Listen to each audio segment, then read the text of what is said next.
نہیں یقین آتا تو غضنفر توسوی کا وہ کلپ یوٹیوب پہ جا کے سن لیجئے. انڈیا حیدرآباد کے دورے میں وہ کہتا ہے تم نماز روزے کی بات کرتے ہو، حشر کا منظر دکھاؤں؟ حشر کے اندر نماز کانپتی پھر رہی ہوگی، روزے لرزتے پھر رہے ہوں گے، حج لاٹھیوں کے بل گرتا پڑتا پھر رہا ہوگا. وہاں اگر کسی کو حشر میں نجات ملے گی تو صرف اس کو جس کی زبان پہ یا علی یا علی یا علی کا نعرہ ہوگا. یہ میری عالمانہ ضمانت ہے اور علمی دیانت سے مولانا کہنے لگا ہوں، میں میدان قیامت میں تمہیں دکھاؤں گا نمازوں کو تپ لرزہ چڑھا ہوا ہوگا. یقین مانیے روزوں کو یرقان ہو جائے گا، حج لاٹھیاں پکڑ کے چل رہی ہوگی، اور اس وقت بھی میدان قیامت میں بچنے کا یہی ورد ہوگا، یا علی یا علی یا علی. انا للہ و انا الیہ راجعون. میں آپ کی چہروں پہ آنکھوں پہ پڑے ہوئے ان پردوں کو ہٹا کر ان مجرموں کی تصویریں، ان کے کلپ اس لیے دکھاتا ہوں کہ یقین آپ کے دل کی وادی میں اتر جائے کہ یہ دشمن اللہ کے دشمن ہے، یہ قرآن کے دشمن ہے، یہ توحید کے دشمن ہے، یہ لا الہ الا اللہ کے دشمن ہے. اور سعودی عرب سے دشمنی کی بنیادی وجہ یہ ہے کہ یہاں پر لا الہ الا اللہ کا آوازہ گونجتا ہے. یہی غضنفر مجرم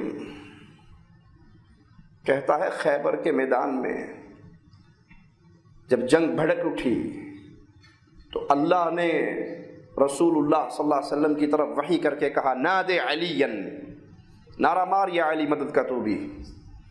پھر خود ہی کہتا ہے کہ محمد صلی اللہ علیہ وسلم تو علی کے بھی مولا ہیں، علی بہت بڑے مولا ہیں لیکن محمد علی کے بھی مولا ہیں. پھر اللہ نے محمد صلی اللہ علیہ وسلم سے کیوں کہا نادے علیا؟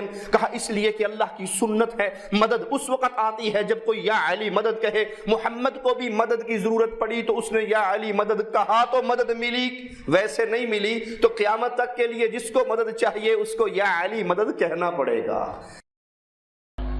میری قوم کے یہ بچے بھی جانتے ہیں.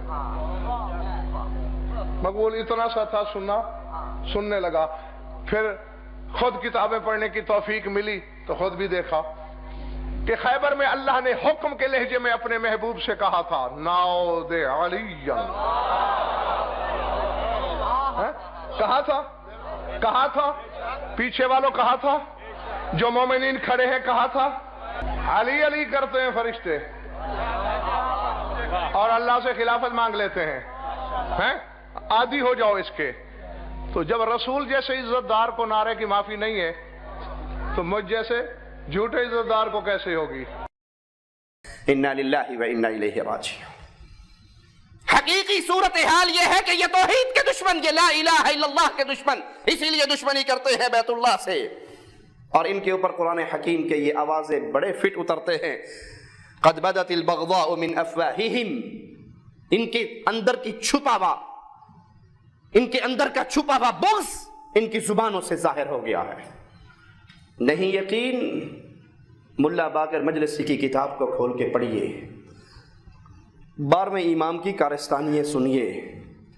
وہ 12ویں امام کے بارے میں کہتا ہے کہ جب ہمارا امام مہدی ظاہر ہوگا، قائم آل محمد آئے گا تو ہم یہودیوں سے پہلے، عیسائیوں سے پہلے، مشرکوں سے پہلے، صنم پرستوں سے پہلے اہل سنت سے جہاد کریں گے. یمن کی یہ صورتحال آج بیت اللہ کے ارد و گرد شیعت کو پھیلانے کے یہ منصوبے کیوں ہیں؟ ان کو ان کے بڑوں نے تعلیم دی ہے کہ جب 12واں امام غائب ظاہر ہوگا وہ نہ یہودیت کو کچھ کہے گا، نہ نصرانیت کو کچھ کہے گا، نہ صنم کے پجاریوں کو کچھ کہے گا. وہ سب سے پہلے آئے گا اور بیت اللہ پہ حملہ کرے گا اور بیت اللہ کو فتح کرتا ہوا مدینے پہنچے گا. مدینے جا کر قبر رسول پہ کھڑے ہو کر پوچھے گا یہ قبر کس کی ہے؟ جواب ملے گا محمد کی قبر ہے. کہے گا یہ تو میرا نانا ہے. ساتھ کون دفن ہے؟ جواب ملے گا ابو بکر و عمر دفن ہے. کہے گا قبروں کو پھاڑو، ابو بکر کو نکالو، عمر کو نکالو، درختوں پہ ٹانگو اور ان درختوں کو آگ لگا دے گا. ملا باقر مجلسی ملعون مزید لکھتا ہے عائشہ کی قبر پہ پہنچے گا رضی اللہ تعالی عنہا سلام اللہ علیہا. پوچھے گا یہ کس کی قبر ہے؟ جواب ملے گا عائشہ کی قبر ہے، قبر کو پھاڑنے کا حکم دے گا، عائشہ کے جسد اطہر کو باہر نکالے گا اور اس پہ درے مار کر نعوذ باللہ ثم نعوذ باللہ حد قائم کرے گا۔ یہ کہنے والوں کے سعودی اور یمن کی جنگ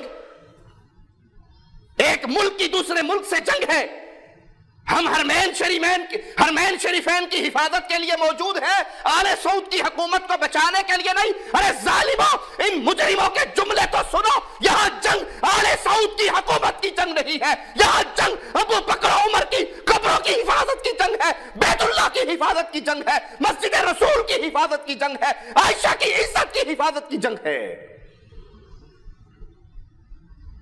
عراق کا وہ ظالم مجرم شیعہ، اس کا ویڈیو کلپ میرے پاس موجود ہے، اس میں وہ کہتا ہے لشکر جرار تیار ہو چکا ہے، ہم صرف امام مہدی کے ظہور کا انتظار کر رہے ہیں، جو ہی وہ ظاہر ہوگا ہم سب سے پہلے بیت اللہ پہ حملہ آور ہوں گے، ہم سب سے پہلے مدینے پہ حملہ آور ہوں گے، اور وہاں اس مکہ اور مدینہ میں آنے کے بعد ان کی پلاننگ کیا ہوگی؟